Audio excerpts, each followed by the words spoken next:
Good morning dear students, प्यारे साथियों।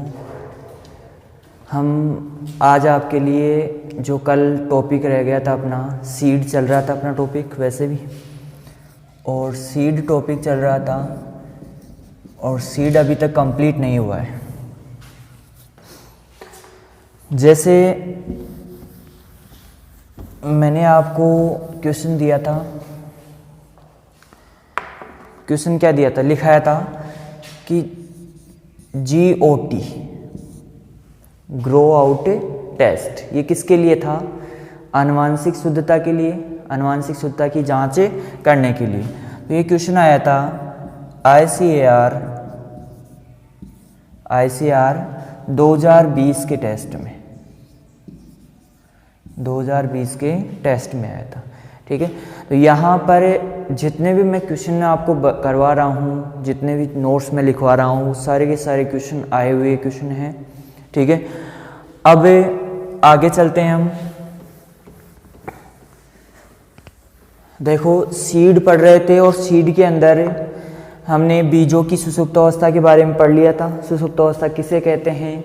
ठीक है, इसके बाद में बीजों की सुषुप्त होने के बाद में हमने पढ़ा था लास्ट में कि आपका जो बीजों की सुषुप्त अवस्था तोड़ने की जो विधियां थी उनके बारे में पढ़ लिया था हमने। ठीक है, अब इसके बाद में जो अगला टॉपिक रहेगा अपना वो रहेगा seed plot technique. Seed plot technique, ये जो मैं सारी चीज़ें करवा रहा हूँ क्वेश्चन आए हुए क्वेश्चन है। ठीक है, अब जैसे अभी मैंने बताया था ग्रो आउट टेस्ट, ये किसके लिए? आनुवांशिक शुद्धता के लिए। ऐसे क्वेश्चन बनते हैं बहुत सारे। ठीक है, तो सीड प्लॉट टेक्निक, अब सीड प्लॉट टेक्निक है तो सीड प्लॉट टेक्निक का आविष्कार या विकास किसने किया था?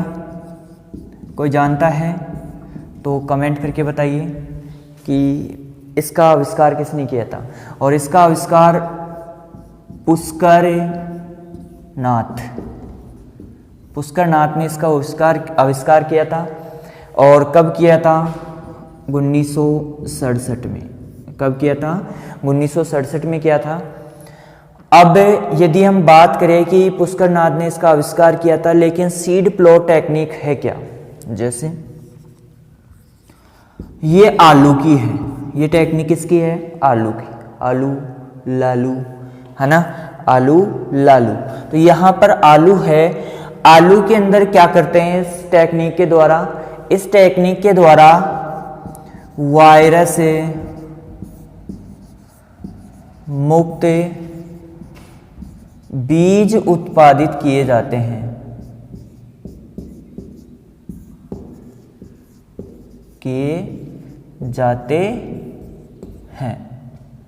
क्या किए जाते हैं रे? वायरस मुक्त बीज उत्पादित किए जाते हैं। किसमें? आलू में। मान लो आलू के अंदर किसी वायरस का प्रकोप हो गया, अब हमें क्या करना है? अगली फसल की बुआई करनी है। अगली फसल की बुआई करनी है तो हमें क्या करना पड़ेगा? इसके अंदर हमें क्या करना पड़ेगा? वायरस मुक्त बीज चाहिए। तो हम किस टेक्निक का उपयोग करेंगे? सीड प्लॉट टेक्निक का उपयोग करते हैं। किसका उपयोग करते हैं? सीड प्लॉट टेक्निक का उपयोग करते हैं। ठीक है, अब इसके बाद में जो अगला पॉइंट है अपना, ये नोट डाउन कर लीजिए, इसको जल्दी से उतार लीजिए या फिर आप लिख लीजिए। ठीक है, इसके बाद में अगला टॉपिक है, वैसे मैंने आपको बता दिया था, भौतिक शुद्धता। भौतिक शुद्धता। अब देखो इसमें से क्वेश्चन कैसे बनेगा? वैसे तो ये चीज़ ऐसी है कि इसको हम समझ सकते हैं कि ये फिजिकली रूप से क्या है? शुद्धता है। मतलब यहाँ पर शुद्ध रूप से एक ही प्रकार के बिना कंकड़ रहित अन्य फसलों के बीज नहीं होने चाहिए। तो ये क्या है? भौतिक शुद्धता है। इसके बारे में आपने चर्चा कर ली थी कि इसकी कितने प्रतिशत न्यूनतम होनी चाहिए। ठीक है, ये चीज़ें हमने पढ़ ली थी। ठीक है, अब हम बात करते हैं कि यदि इसके अंदर कोई अशुद्धि है, क्या है? अशुद्धि। अशुद्धि है तो इसे क्या बोलेंगे हम? अशुद्धि है तो इसे क्या बोलेंगे हम? ध्यान से सुनना कि यदि ये अशुद्धि है तो इसे क्या बोलेंगे? इसे बोलेंगे डोकेज। क्या बोलेंगे? डोकेज बोलेंगे। क्या बोलेंगे रे? डोकेज। यदि भौतिक अशुद्धता है तो उसे क्या बोलेंगे? डोकेज बोलेंगे।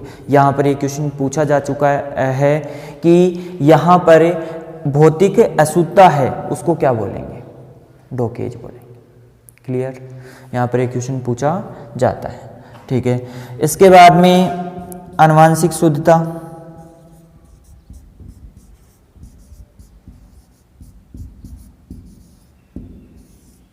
आनुवांशिक शुद्धता।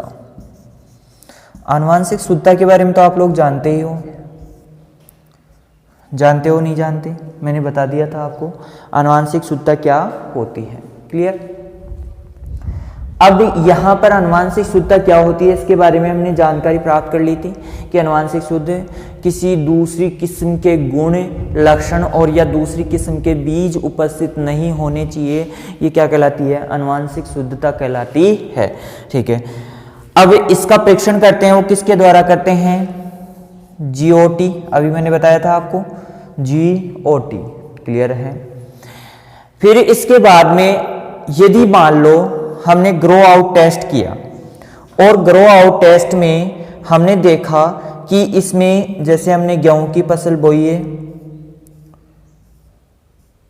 या मान लो धान की फसल बोई है, अब उसमें दो किस्मों के पौधे हैं। जैसे हमने धान की फसल बो दी, जया और रत्ना। क्लियर है? अब यहां पर ये मान लो जया का हमने बोई तो है जया, लेकिन इसमें ये रत्ना का पौधा है। ये पौधा किसका है? रत्ना का है। क्लियर है? या फिर हम एग्जाम्पल ले सकते हैं मूंगफली। हमने मूंगफली की फसल बो दी, ये पौधा है M13 का। हमने बोई है फसल M13, किस्म कौन सी बोई है? M13। और इसमें GG2 के पौधे उपस्थित है। ये मान लो ये M13, ये भी M13, लेकिन ये पौधा क्या है? GG2 का है। क्लियर है? GG2 का। अब जो GG2 का पौधा है या रत्ना का पौधा है, ये सारे जया के हैं। जैसे सीधी सीधी लाइन है और ये मैंने बनाया, ये रत्ना का है। तो यहाँ पे GG2 का है, तो ये दोनों पौधे यहाँ पर, ये पौधा इसमें क्या कहलाएगा? रोग कहलाएगा। ये पौधा इसमें क्या कहलाएगा? रोग कहलाएगा। वैसे रोग नहीं है, ये डिजीज नहीं है। पौधे को क्या कहेंगे? रोग कहेंगे। ये कहेंगे रोग। क्लियर है? इसे क्या कहेंगे? रोग कहेंगे। क्लियर है? अब देखो यहां पर रोग कहेंगे तो रोग इसको कहते हैं, तो यहां पर रोग कहते हैं और इसे उखाड़ने की क्रिया, उखाड़ने की क्रिया क्या कहलाएगी? रोगिंग कहलाएगी। क्या कहलाएगी रे? रोगिंग कहलाएगी। देखो यहाँ पर ध्यान से देखना, सीड प्लॉट टेक्निक का विकास पुष्कर नाथ ने 1967 में किया। ये किस में काम में आती है? आलू में। और आलू में क्या काम में आती है? वायरस मुक्त बीज उत्पादित करने के लिए किया जाता है। फिर इसके बाद में भौतिक शुद्धता के बारे में आप जानते ही हो। इसके अंदर यदि अशुद्धि पाई जाएगी तो इसे क्या कहेंगे? डोकेज कहेंगे। क्या कहेंगे? इसे डोकेज कहेंगे। क्लियर है? तो आपसे ऐसे पूछा जाए कि डोकेज किसे कहते हैं? आनुवांशिक शुद्धता, भौतिक शुद्धता या फिर आपकी भौतिक अशुद्धता बोल रहा हूं मैं यहाँ पे। देखो ध्यान से सुनना कि भौतिक अशुद्धता, आनुवांशिक अशुद्धता या फिर आप ए व बी दोनों, और या इनमें से कोई नहीं। तो किस प्रकार का क्वेश्चन आएगा? इस प्रकार का क्वेश्चन आएगा और उसका आंसर क्या देना है आपको? डोकेज क्या कहलाती है? आपकी भौतिक अशुद्धता, या निम्न में से डोकेज कहलाती है, या निम्न में से डोकेज कहलाती है। या फिर ऐसे पूछा जा सकता है कि डोकेज क्या है, आनुवांशिक, भौतिक और या एक दोनों, या फिर और कुछ भी ऑप्शन बन सकता है वहाँ पर, ठीक है, वो एग्जामिनर के ऊपर निर्भर करता है। तो यहाँ पर भौतिक आनुवांशिक शुद्धता हो गई। इसके बाद में जो अगला टॉपिक रहेगा आपका, वो रहेगा आपका ऑर्थोडॉक्स। इसे नोट डाउन कर लीजिए तुरंत। अगला टॉपिक मैं यहाँ पे लिख देता हूँ, ऑर्थोडॉक्स बीज।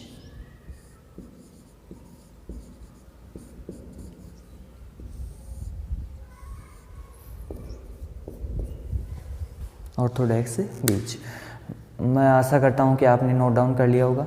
जैसे मैं ये बना रहा हूँ, ये सारी चीज़ें आपको समझाने के लिए, यहाँ पर हमने एमटेरा किस्म लिए हैं, लेकिन ये सारी तो एमटेरा के हैं, लेकिन ये पौधा है GG2 का है। यहाँ पर ये हमने जया लिया है, जया किस्म ली है, और यहाँ पे ये रत्ना का पौधा आ गया। तो ये क्या है, रोग है। ये क्या है, रोग। क्लियर है।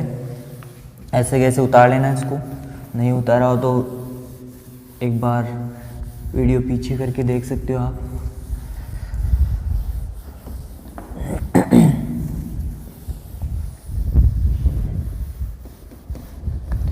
अब हम देख रहे हैं यहाँ पर क्या है, ऑर्थोडॉक्स बीज। अब ऑर्थोडॉक्स बीज किसे कहते हैं, देखो ध्यान से सुनना, कि ऐसे बीज जिन्हें नमी और कम तापमान पर, नमी और कम तापमान पर लंबे समय तक भंडारित करने पर यदि वो जीवित रहते हैं, यदि वो जीवित रहते हैं तो वो कौन से बीज कहलाते हैं, ऑर्थोडॉक्स बीज कहलाते हैं। कौन से बीज कहलाते हैं, ऑर्थोडॉक्स बीज कहलाते हैं। तो यहाँ पर मैंने जितना भी मैटर आप को उपलब्ध करवा रहा हूँ, ये सारे क्वेश्चन आपके आए हुए हैं। तो यहाँ पर देखो ऑर्थोडॉक्स बीज, तो ये जो बीज है ऑर्थोडॉक्स बीज, ये किसे कहते हैं, कि ऐसे बीज, ऐसे बीज जिन्हें नमी व कम तापमान पर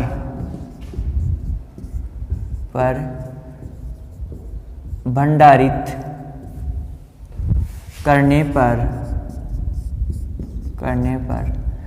जीवित बने रहते हैं, क्या कहलाते हैं, ऑर्थोडॉक्स बीज कहलाते हैं। एग्जाम्पल, अनाज व दालें, जितने भी अनाज और दालें हैं उन्हें यदि हम नमी और कम तापमान पर भी भंडारित करते हैं तो वो बीज लंबे समय तक जीवित बने रहते हैं। इसी के बाद दूसरा जो आता है आपका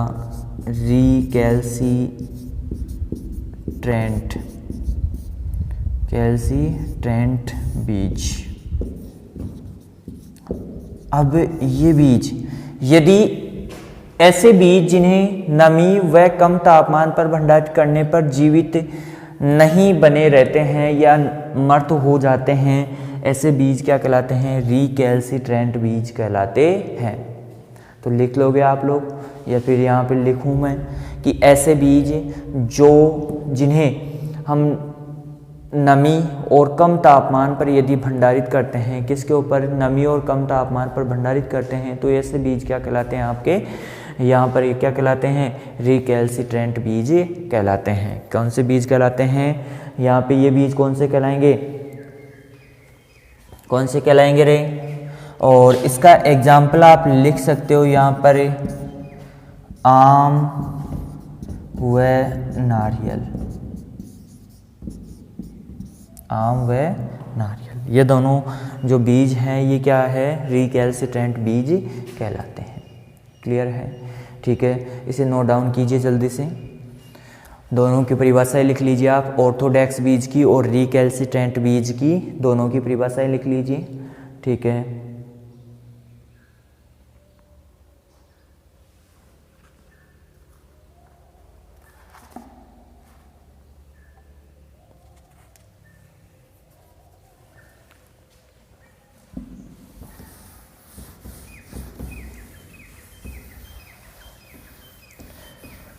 अब देखो हम बीज उत्पादित कर लेते हैं। जैसे इस साल हमने बीज उत्पादित कर लिया, तो बुआई कब करेंगे? इसी साल कर देते हैं क्या? नहीं, इसी साल बीज उत्पादित होता है, तो इसी साल बुआई नहीं करते हैं। ठीक है, तो यहाँ पर हम बीजों का जो भंडारण करते हैं, क्या करते हैं? भंडारण करते हैं। तो भंडारण में हम क्या करते हैं? इन्हीं बीजों को क्या करते हैं हम? किसी नमी प्रतिशत पर भंडारित करते हैं।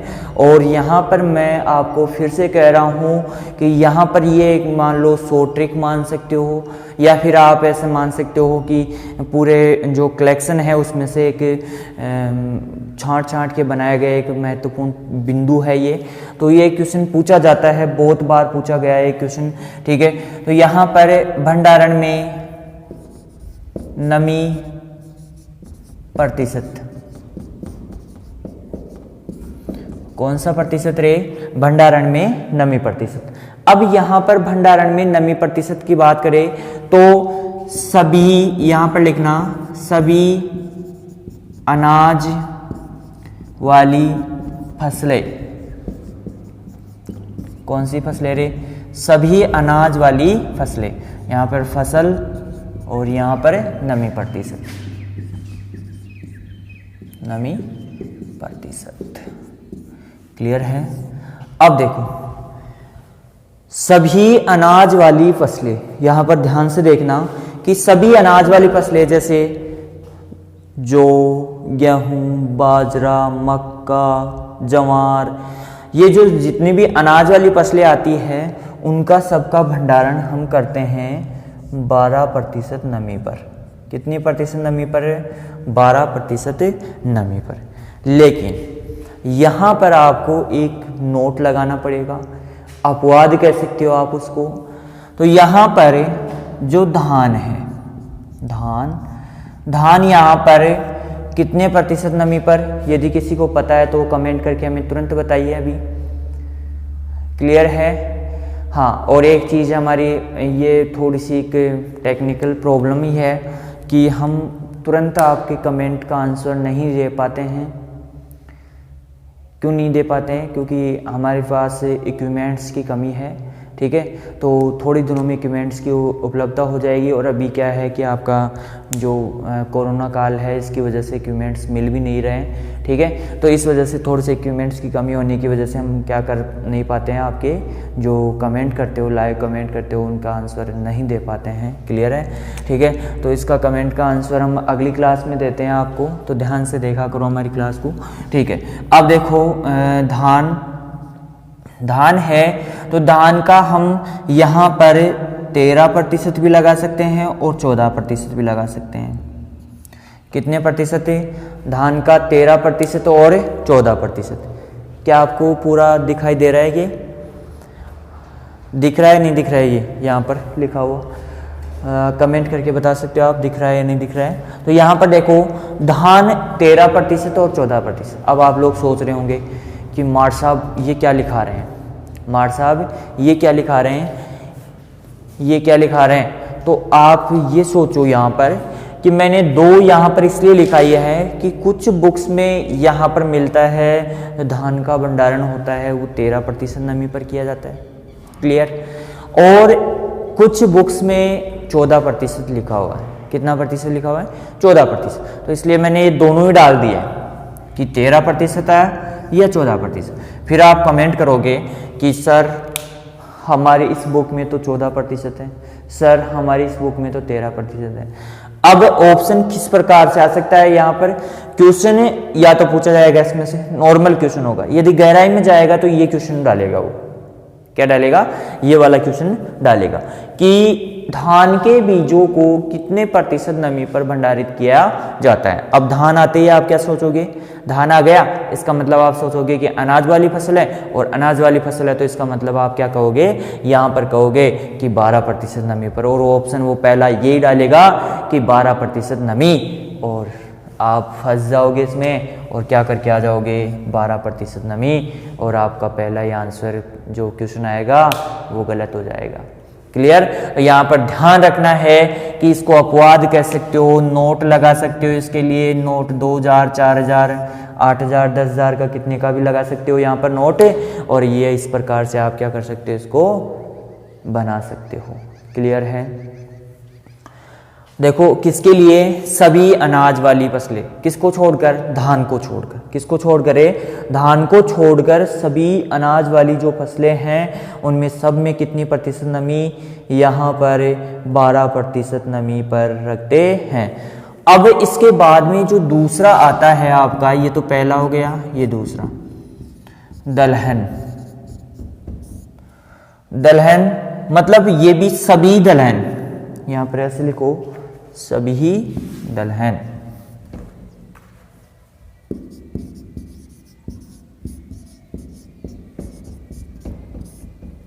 वाली फसलें, सभी दलहन वाली फसलें, यहां पर आप लिख लो 10% नमी।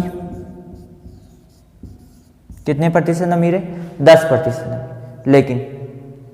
लेकिन यहां पर आप इसको कोष्ठक में ऐसे लिख सकते हो 8 से 10% नमी। कितनी प्रतिशत नमी, 8 से 10% नमी। किसके लिए, अब आप लोग सोच रहे होंगे कि सर ने फिर कंफ्यूज में डाल दिया।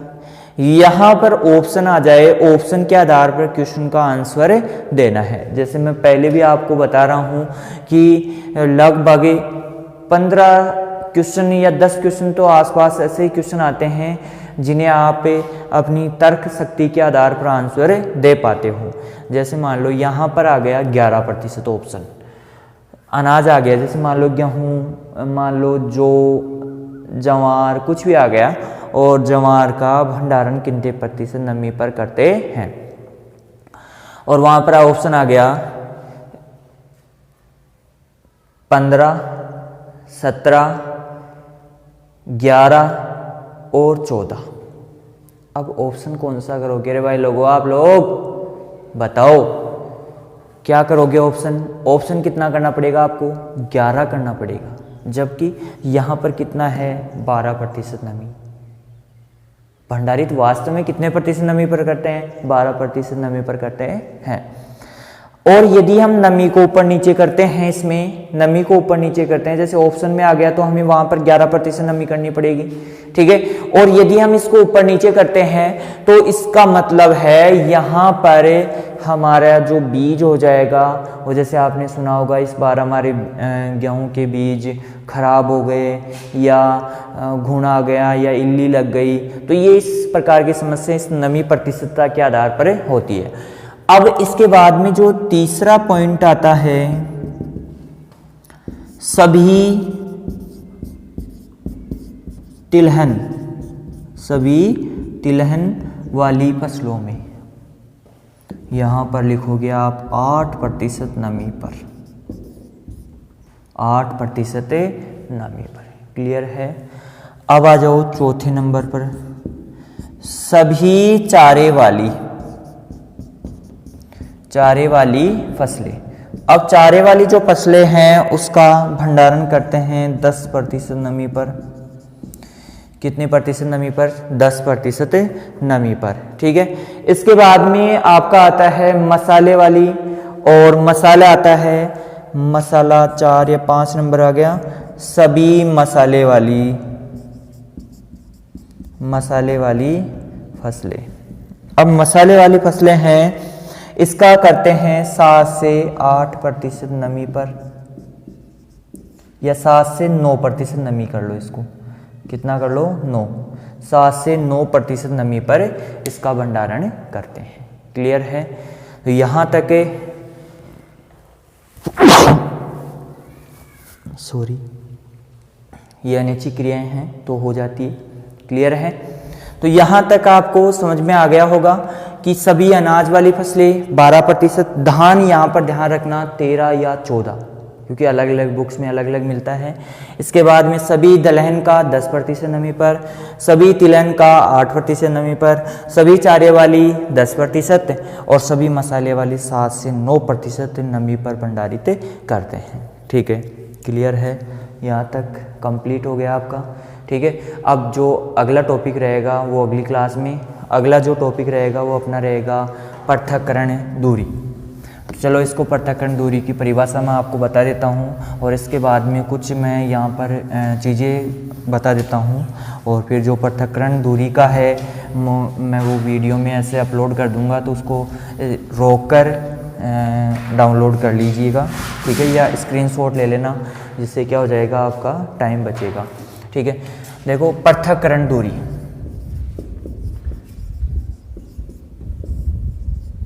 पृथक्करण दूरी, पृथक्करण दूरी आइसोलेशन डिस्टेंस,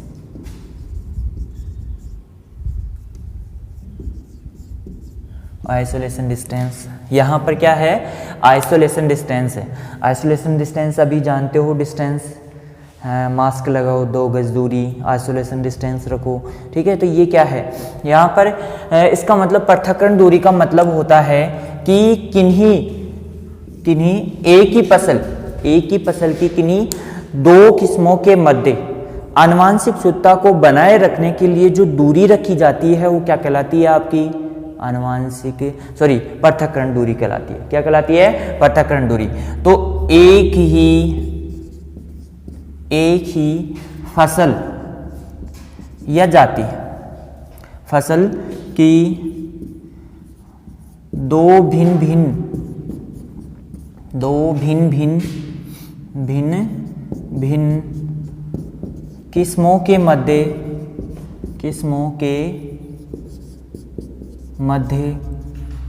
किस्मों के मध्य आनुवंशिक शुद्धता को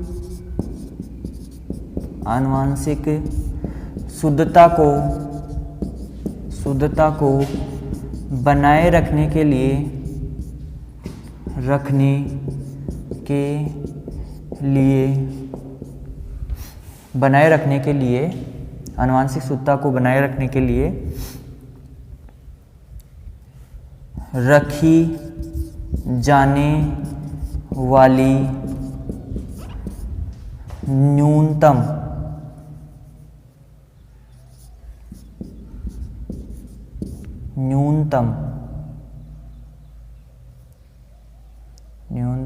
दूरी क्या कहलाती है, पृथक्करण दूरी कहलाती है। क्या कहलाती है रे, पृथक्करण। एक ही फसल की 2 भिन्न किस्मों के मध्य आनुवंशिक शुद्धता को बनाए रखने के लिए रखी जाने वाली न्यूनतम दूरी क्या कहलाती है, आइसोलेशन डिस्टेंस कहलाती है या पृथक्करण दूरी कहलाती है। क्लियर है। इसके बाद में मैं यहाँ पर आपको बताना चाहता हूँ कि जैसे आपने सुना होगा फसलें परागण के आधार पर कितने प्रकार की होती है, 3 प्रकार की होती है। वैसे 2 प्रकार की होती है, स्वपरागित और परपरागित, लेकिन कभी कभार ऑफ्टन सेल्फ पॉलिनेशन भी होता है। ऑफ्टन सेल्फ पॉलिनेशन भी होता है, मतलब इसका मतलब होता है कभी उनमें परपरागण हो जाता है और उनमें परपरागण भी हो सकता है और स्वपरागण भी हो सकता है। तो यहाँ पर आपको ध्यान रखना है कि एक तो होती है सेल्फ पॉलिनेशन, स्वपरागण, स्वपरागित फसलें, और एक होती है परपरागित फसलें।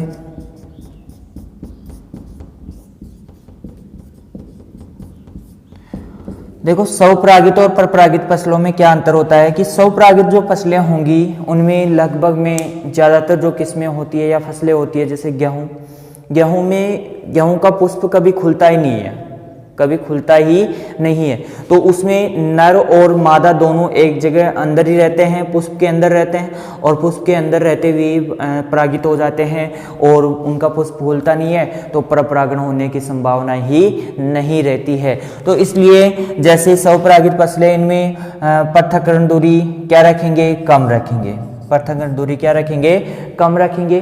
और परपरागित फसलें, इनमें परपरागण के कारण क्या होता है कि परागकण उड़कर एक स्थान से दूसरे स्थान पर या काफ़ी दूर तक फैल जाते हैं। किसके साथ, हवा के साथ, कीटों के साथ पहुंच जाते हैं, क्योंकि परपरागण की जो क्रिया होती है वो कीट, जैसे मनुष्य हो गया, कीट हो गए, या हवा, वायु, पानी आदि होते हैं। तो ये इनके द्वारा क्या होते हैं, परपरागण की क्रिया संपन्न होती है। तो यहाँ पर परपरागित फसलें होती है, परपरागित फसलें, तो उनके लिए दूरी क्या रखी जाती है, कम रखी जाएगी या अधिक तो अधिक दूरी रखी जाएगी। इसके बाद में आपकी जो स्वपरागित और ऑप्टन पॉलिनेशन होती है वो या फिर क्या कह सकते हो, प्राय परपरागित फसलें, प्राय परपरागित फसलें। अब इनमें कभी हो सकता है कभी नहीं हो सकता है, तो इसमें क्या रखेंगे, दूरी इसमें भी क्या रखेंगे, अधिक ही रखेंगे, कम तो नहीं रख सकते, क्योंकि कभी भी हो सकता है इनमें परपरागण भी हो सकता है। यदि परपरागण की सुविधा उपलब्ध है तो परपरागण होगा, और नहीं है तो फिर क्या होगा, स्वपरागण हो जाएगा। ठीक है, तो इसमें परपरागित फसलें, प्राय परपरागित फसलें और परपरागित फसलें और स्वपरागित फसलें। क्लियर है, ये 3 प्रकार की इसमें फसलें होती हैं। यदि आप चाहते हो, मैं इसके क्या है डायरेक्ट इसमें वीडियो के अंदर लास्ट में जब ये आएगा तो उस समय मैं यहाँ पर आपको डाल दूंगा, एक पेज डाल दूंगा, जो आप स्क्रीनशॉट लेकर उसकी जो दूरियां हैं, आइसोलेशन डिस्टेंस है, वो उतार लीजिएगा। ठीक है, तो स्वपरागित फसलें यहाँ पर आप लगा सकते हो, कम दूरी रखनी है, जैसे गेहूँ, जो जई, आपके जैसे धान हो गया, तो इनमें सब में कितनी रखी जाती है, देखो किस किस के लिए रखी जाती है। एक तो आधार बीज के लिए रखी जाएगी, एक किसके लिए, प्रमाणित बीज के लिए, प्रमाणित बीज के लिए। तो आधार बीज और प्रमाणित बीज के लिए यहाँ पर इसके लिए 3 मीटर रखी जाएगी, और इसके लिए भी कितनी रखी जाएगी, 3 मीटर।